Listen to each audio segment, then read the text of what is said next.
From beautiful British Columbia, you're watching John Lovelace's West Coast Escapes. Let's blue sky, let's imagine, let's get a dream of how good things can be.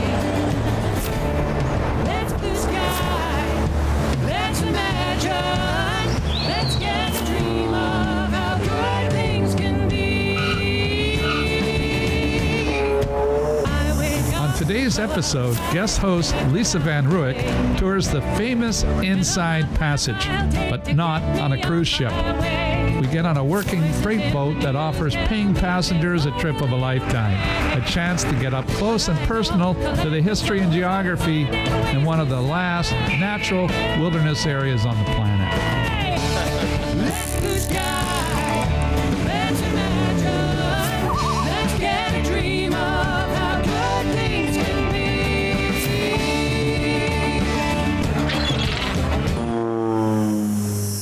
It's a beautiful sunny morning here at Boundary Bay Airport. I'm about to hop in this twin-engine Navajo with my friend, executive producer and pilot John Lovelace for a quick flight over to Campbell River, where we'll meet up with our friends from Marine Link Tours. Hey, John. John has flown over this passage dozens of times over the last decade, and it is all blue skies and smooth air for the flight from the mainland.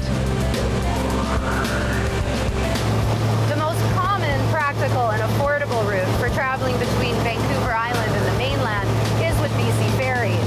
But traveling at 4,700 feet right now, trust me, if you can afford it and you have the opportunity, book yourself a charter flight. You won't regret it.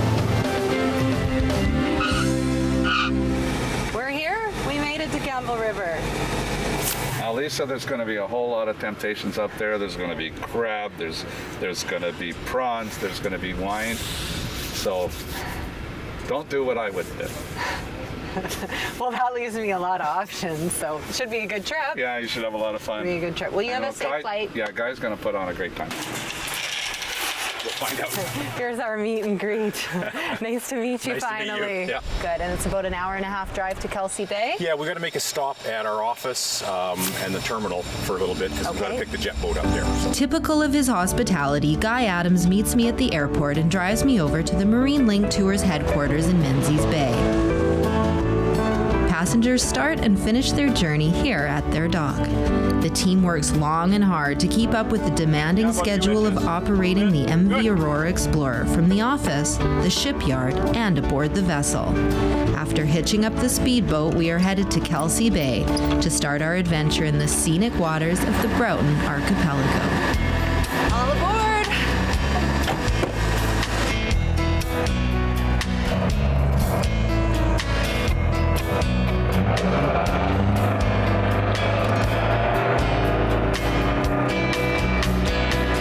Our journey will explore the inside passage of Johnstone Straits into the beautiful Broughton Archipelago.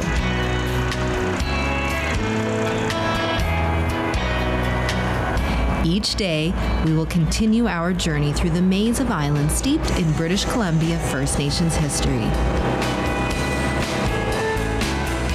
Backdrop by the snow-capped peaks of the coastal mountains as our ship takes us through the glacial-fed waters.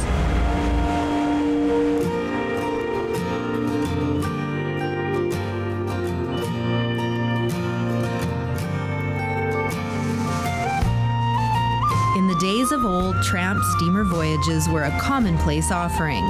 Then and now, the idea makes economic sense. The cost of the operation of your tour is offset by the cargo operation. And because you're on a workboat, you get to experience the history and lifestyle of the area. Because this lifestyle has not changed in 150 years. The MV Aurora Explorer is a 135-foot landing craft that transports a wide variety of heavy equipment and general freight throughout the Gulf of Georgia.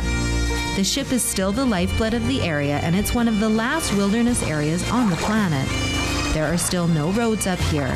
The only way in is by ship or seaplane.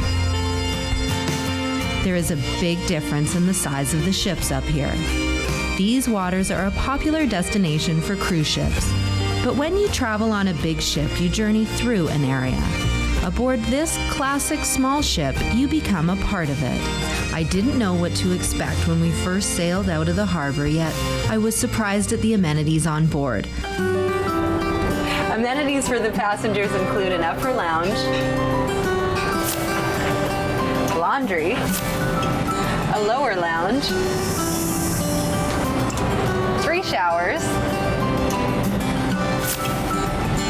with separate accommodation, bathrooms, and showers for the crew. An outdoor observation deck for viewing scenery and wildlife. They may not have a fitness room, but they got stairs. Lots of stairs. I made it. Another flight up is the dining deck, where you're surprised by the homey scent of fresh baking. Bookshelves hold novels, BC guidebooks, cards, and board games. Powerful binoculars are perched on the wide windowsill. Toward the stern is the crew's dining table and an efficient L-shaped galley. Cook Donna Sawatsky greets you with fresh fruit and ginger snaps fresh out of the oven, making you feel right at home. Well, I get up at about 4 o'clock and I try to get to the galley here by 4:30. And then I start by making the bread for the day. And then a muffin for 7 o'clock or something for 7 o'clock. A dessert for that evening, which today it was lemon meringue pies. Exciting. And a cookie over the day or square. This morning for the 8 o'clock hot breakfast is eggs benny, hash browns. So people eat well on the ship? Oh yeah, definitely so. Passengers have their choice of 2 different styles of accommodation. There are premium staterooms with twin beds and forward viewing windows, or standard staterooms equipped with bunk beds. The Aurora Explorer is Transport Canada Ship Safety approved and carries the full range of safety equipment as directed by the Canadian Coast Guard. When we come back, we meet the owner of MarineLink Tours and discover why combining paying passengers with a working freight trawler is becoming the trip of a lifetime.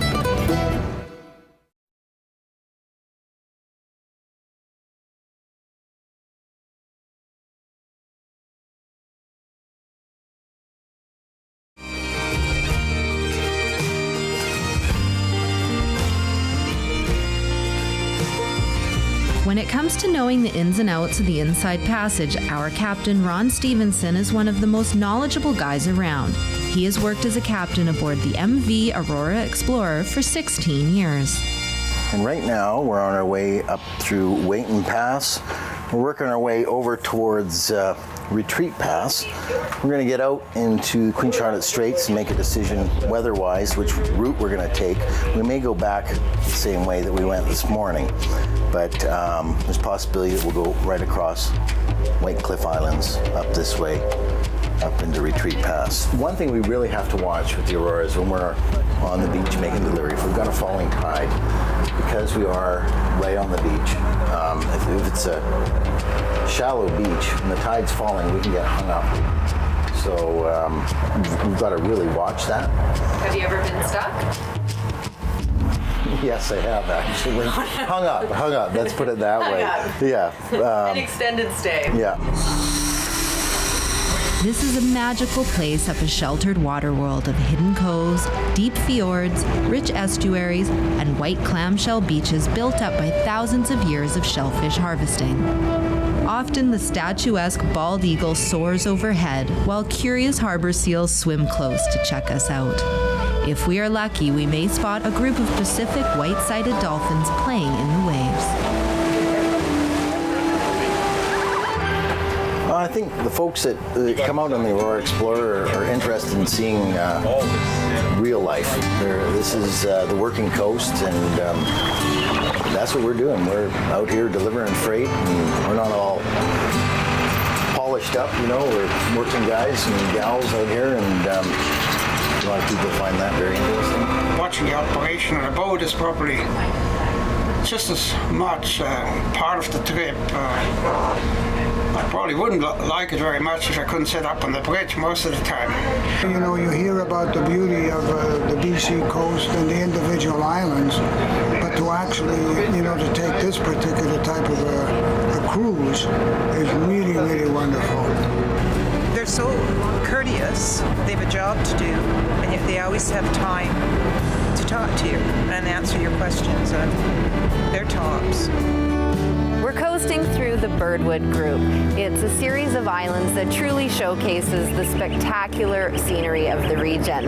We're about to get off and talk with Guy Adams. The Aurora Explorer sails about 30 times a year from our base in Menzies Bay at Kamloops River Marine Terminal. And we offer 2 routes right now. We offer a route up into the Broughton Archipelago once every week. And then on the alternate week, we offer a route in the Desolation Sound Discovery Island area. We have 5 sailings a year that are shorter than normal, and we offer those as a mystery cruise. And they're shorter by nature. They're usually 3 nights, and they happen at the beginning and the ending of the year. But for the most part, ours is a 5-night journey. You begin in Menzies Bay, north of Campbell River. You experience the working freight vessel for 5 nights, and then you come back with us to Menzies Bay and Campbell River. So. What can people expect to see when they're up here? We hope to show everybody everything. What we usually are able to show folks is an abundant amount of marine life. In season, there's a lot of fish jumping. There's always eagles, there's always seals, there's always sea lions. The area is abundant with them. There's a really good chance to see dolphins and porpoises. Often we see humpback whales, and we always strive and will travel miles to see killer whales, orca. There's so much to see up here. We're right on the fringe of the Great Bear Rainforest. We're in the Broughton Archipelago. All these areas are just fabulous. There's a lot of protected marine parks in the area, and a lot of people are really surprised what British Columbia holds. So tell me about the genesis of Marine Link Tours. The pairing of tourism and heavy freight is quite a unique business model. The majority of our guests are retired folks. They're generally seasoned travelers. A lot of them have traveled a lot. They look for soft adventures. A lot of them have cruised a lot. They like the intimacy of the smaller boat. They become part of the family. There's only a dozen at a time. There's 6 crew members on board to look after the freight and to look after the needs of the passengers. They have access to the wheelhouse. They have access to everywhere on board the vessel except the engine room. They're looking for a more intimate experience, usually one where they become part of the group. And we get them into all the little places that you can only see at a glimpse when you're going by in a big cruise ship. One of the things that I certainly enjoy is going into camps like this, all the different camps, watching the crew, working, changing equipment around, delivering stuff. It's just amazing. This is kind of a trip you always kind of dream of going on. So Norm, tell me about the freight today. Well, we have an excavator on board. We took it out of a logging camp. And we also have fuel and groceries on board to deliver to logging camps. Miscellaneous items such as wood and pickups and tires and all kinds of small freight. What's the most interesting freight you've delivered? Machinery. Machinery? Yeah, it's a lot of fun unloading and loading them. Yeah. You always drive a different piece of machinery all the time, yeah. So this is an essential service for communities that have no road access? Communities, logging camps, fishing charters, companies, small houses that are located in the middle of nowhere sort of thing. Some of the places we get into, for instance, some of the logging camps, the ramps are pretty steep, especially at low water, and trying to get the machines off and on the vessel could be difficult sometimes, and sometimes dangerous. Good bunch of guys. Yeah, everybody gets along. It's just like a little family sort of thing. Yeah, There's 2 main engines on the boat. They're 3406 Caterpillars. They produce roughly around 275 horse apiece. And they have twin disc reductions on them, gear-driven reductions. It's easier to maneuver it coming into some of our landings. And also safety factor too, if we have problems with one engine, we can still run on another. We do maneuver around a lot of rock piles, a lot of log booms and stuff like that. So it's nice to have two engines, one as a backup. Doing landings and maneuvering around is actually a very enjoyable part of the job. That's that's where it's challenging. You're just out in the straits cruising along. That's one thing, but making the landings in the tight spots, it's a lot of fun. Well, there's no free rides, let me tell ya. No, that's for sure, Lisa. By the way, you missed the spot right there. The ship is our home, our crew becomes our family, guests become friends. The scenery you can taste and smell, the quiet interludes of a golden West Coast sunset.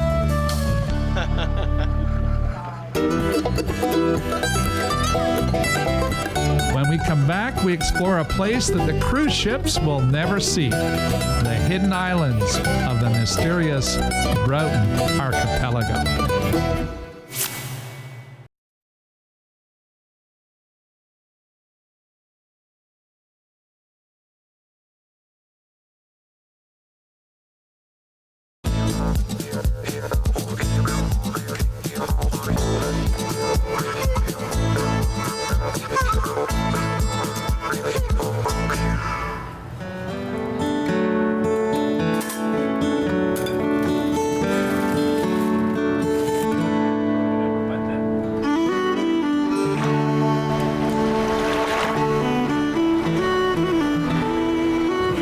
Freight has mostly been delivered, and our ETAs today focus on recreation. Our first stop of the day is here on Billy Proctor's property, the home of the popular tourist stop, Billy's Museum. He's on board having coffee with the crew, and shortly afterwards we'll pull out of here for a day of adventure on the water.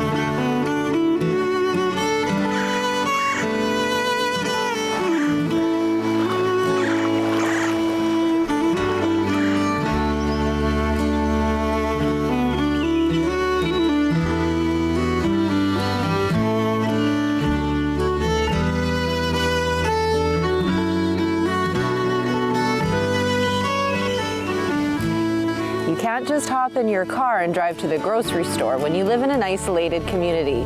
Keeping chickens on your property can really help you out when you're in a pinch.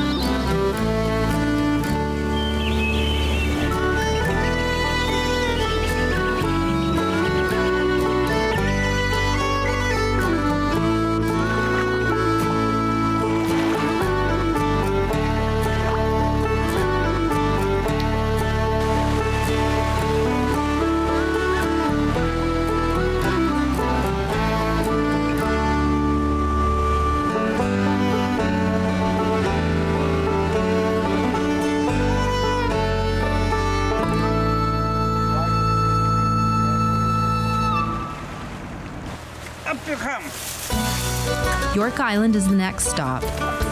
With a gentle shoreline, nature trails, and a long since abandoned military base. During World War II, York Island was considered Canada's last line of defense. The military built approximately a dozen buildings on the island, and here are the stairs that lead down to the bunker.